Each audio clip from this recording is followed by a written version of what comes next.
Welcome to week 4. It's actually week 3, and I'm making this video for those people that want to work ahead. Week 3, it was a little bit lighter. Really been enjoying your posts. I'll just start marking this evening, week 2, and work week 2 posts anyway. Hopefully get to week 3s on the weekend. This week's reading is Alive in the Swamp, Michael Fullan. Really what I want you to do with this reading is just to summarize it, and then ask yourself the question, what is one part of the paper you think every classroom teacher should know when integrating technology in their curriculum? It's pretty content heavy, but it has some really good pointers for teachers to look at and a system of technology, I wouldn't say management, but technology integration into the course. And then I want you to create one sentence, a statement that reflects how you see technology being used in the classroom, or what you think, a statement that summarizes how you feel technology needs to be used in education. It's good to see also you guys challenging yourselves with different types of posts from YouTube videos. Also let you know, I do understand, because these are new formats to some of you, that if you are having problems with getting your posts up, just let me know and I can extend those due dates for a few days or so forth. And then assignment 3, there's been a lot of chatter in the forums about students using their own personal devices in the classroom, and people using technology in the classroom for other than curricular outcomes. And really, as classroom teachers, we are the first line of defense when it comes to technology being used appropriately or inappropriately in our classroom. So it's always a good idea for classroom teachers to have their own policies. I know that schools will have their own policies in their handbook, but it's a good idea that you have your own as well. So for this, you're going to have a rationale for the type of class you're teaching.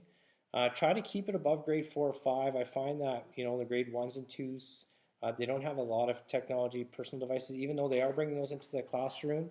And it's a good idea, even if you are one of those classroom teachers, to have that policy. But I find that those are more constrictive to the school. The school will have their own policies in their own grades, what technology devices you can use. So look at a junior high school scenario where you're the classroom teacher.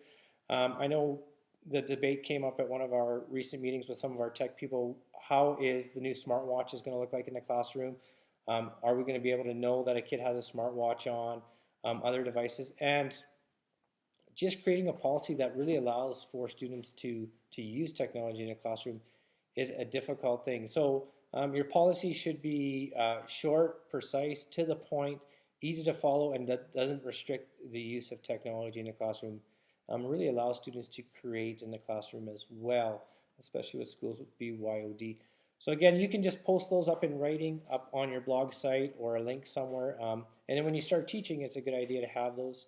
Not every policy is perfect. It will need to be rewritten and reworked as you bring it into the classroom. Most classroom teachers know that. But as a classroom teacher, you should have those posted up somewhere in your classroom or on a website, or the school's website or your class website, so students know what the expectations are of them when using those devices. And also, your policy should have some kind of reprimand for students that when they're not using their devices appropriately. And I've seen a lot of interesting things, from putting devices in envelopes and so forth, policies that just take a student's cell phone away. That could cause problems for you, especially if the device is returned or lost or stolen and they think that somebody has been tampered with the device. So make sure your policy, if you do remove a device from a student, the student does seal it in an envelope, or or it is secured some way that the students know that it's not being tampered with. Because if somebody takes your cell phone or a device away from you, it's a pretty nerve-wracking experience. So good luck with that classroom policy. There's a lot of great examples out there, but there's also a lot of bad examples. So please use your professional judgment when creating your policy. And I look forward to seeing your policies and your reflections on Alive in the Swamp. It is a good read. And take care. And heads up, for the final assignment, I will be posting a short outline, or outline for that, of what you need in it. But really, you'll have the creative, you'll be allowed to post it in any way you want on a website. And hopefully you'll be able to share those with other professionals, other teachers, those units, and then somebody else can use them down the road. So anyway, talk to you next week, and good luck with assignment 3 in this week's forum post. Talk to you later.